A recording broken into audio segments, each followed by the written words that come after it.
There's no point casting an elf if he looks like he's 55 years old or 60 years old. But at the same time, you can't have an 18-year-old, beautiful, fresh-faced person playing a 1,000-year-old elf. I mean, elves are immortal. So that's always our problem. And we had seen Lee Pace in a movie called The Fall. He was really quite remarkable in that film. When it came to looking for Thranduil, we remembered Lee, and we met him in New York on a casting trip. That week, I was so kind of excited to meet with them. I'm such a huge fan of the Lord of the Rings series that, you know, I kind of rewatched them all. I got the director's cut, watched that, watched all the documentaries, and kind of just put myself in Middle-earth. How far did they travel? Well, we tracked them as far as the Great Oak Clearing. And there you killed them? Yes, my lord. You killed them all? You did not think to keep one of them alive? It was dark. We were outnumbered. I don't care if you were fighting alone in blind. I do not accept incompetence from a captain of my guard. Lee had that gravity. He had a sense that he could be 1,000 years old, he could be immortal, but also that he had lived. He had lived a long life, he had seen a lot, and he had been through a lot. And that Lee really brought that feeling to the role. Material, my fighter, my golden-eyed assassin. You have skill and cunning. You could go far. Thranduil, in my mind, started out as kind of the anti-Elrond. He doesn't sit and have conversations with wizards about the best possible course of action to benefit Middle-earth as a whole. He's just out for pursuing his own agenda. And so where Elrond is very simple and elegant in his costumery, with Thranduil we had the opportunity to actually go quite elaborate and fanciful. Conceptually, you know, his look, it was really hard to get right. He is a king born and bred. Everything that was being drawn initially was trying to add that to him, when actually he doesn't need it. There was kind of an aha moment when Philippa said, you know, you want to think about this guy as a rock star. Instead of buttoning him up, let's open his neckline and let's give him an arrogance, but also a kind of a self-assured cockiness. And I kept going on and on and on about this, and it was like, you know, the really great designers, it's like the simplicity of a great suit. And I came across an image of Tom Ford.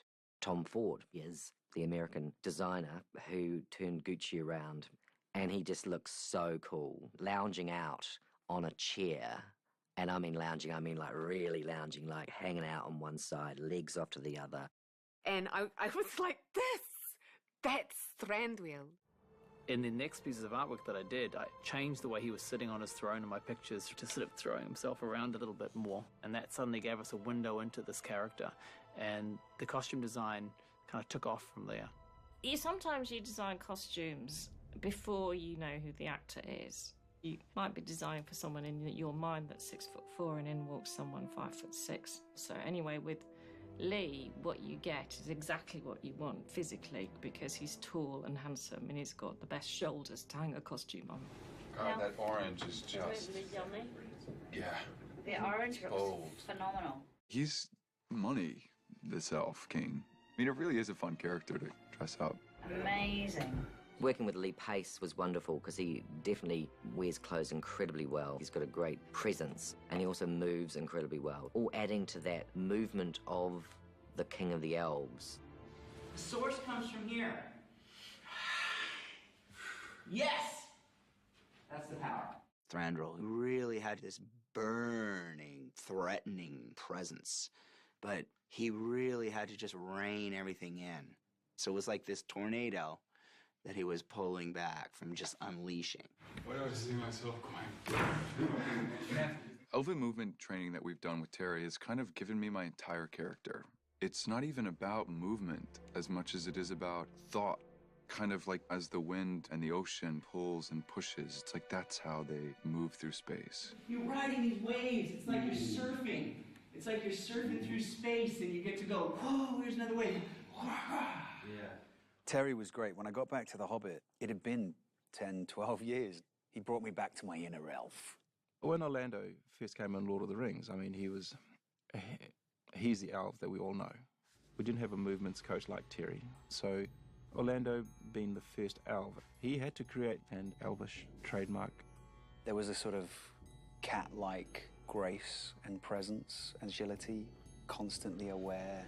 All of those things that basically gave me the sense of being an immortal being. After 10 years of living my life, coming back to that kind of centered place of Legolas was really actually kind of wonderful.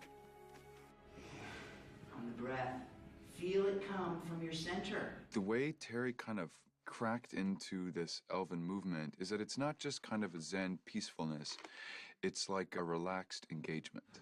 Let it like be like a piss shiver that it almost lifts you up.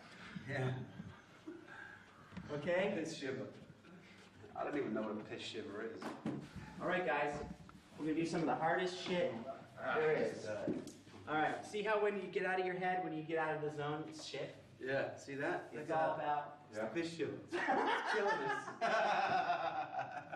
When Orlando and Lee worked together, it was really helpful because it's a father-son relationship, and it was just nice to have them connect in a very private space before they get on set, because then they have that history. Ah, Legolas, hun hero. As Tolkien relates it later in The Lord of the Rings, Thranduil and Legolas are not Sylvan elves. They are Sindar. The Sindar are among the elves who left to go to the Undying Lands and stopped along the way. But they had some contact with the Valar and the powers that be. The Sindar elves have been exposed to that divine influence, and now they serve as kind of governors and guiders of the Sylvan elves, who make up kind of the mass of the Woodland Realm society. So one of the ways in which we tried to show that was very simply the white blonde hair.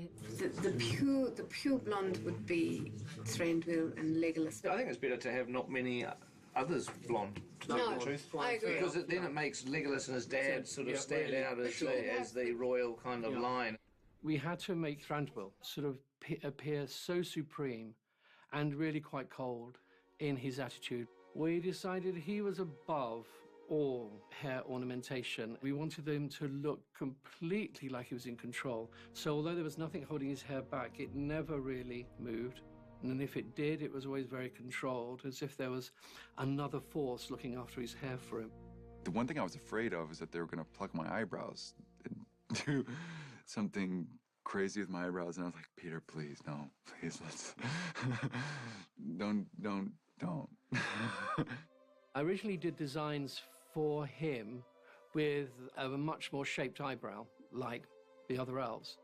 In the end, we actually lifted his eyebrows with these little guy ropes you stick on, made of fish skin. So we did that to his eyebrow. Can I get a shot of your eyes? I'll just get a shot. And I got to wear these kind of icy gray contacts. They do have a slightly unnerving quality. We had to use colour contacts for him. He's got very dark eyes, a bit like Orlando. Legolas had blue eyes, so his father has to have blue eyes as well. Oh, the crown. The crown was like a tangled mass of roots and thorns with little tiny leaves inlaid into them, representing the leaves of the primary trees of Mirkwood. The crown designs that I gave him, I tried to put little barbs and bring everything to points so that, you know, if you're standing next to the guy and he turns his head, you're likely to get swiped, and he wouldn't care. Oh, don't! I just did it for that. Tolkien describes Thranduil as having this amazing crown of thorns with seasonal leaves and berries and flowers sort of mixed in with it. In the book, in other seasons, there are other things. On his head was a crown of berries and red leaves, for the autumn was come again. In the spring, he wore a crown of woodland flowers. They were shooting a scene that takes place in the prologue that didn't make it into the movie. So when we were going to put this crown back on, I said, well, we should probably change the berries to something else. Here's the crown. Here's the crown. You want the berries painted as well, don't you? Let's just pull the berries out. Just take them off. Just take them out. What do you think? Because Ferns, the ever-wise Lee Pace brought it up. God damn it, don't you put me over this, Zane. Don't you put this on me. Are you talking seasonal? Yeah, we're going to... I have spear leaves. You do, Well, yes. but they're all the same colour. No, we need green ones. Zane, our executive producer, went out the back of the lot and brought back in a plant, and we just decorated the crown with that. That's what I'm talking about. It's green. That's exactly what done. Shove that in. Shove that in that crown. You should take the yellow flower off. Take the yellow flowers off. They just wrap these in and Bob's your uncle. I don't know what the hell the problem is here. Thank goodness you're here, Zane. I know. We're saving the movie.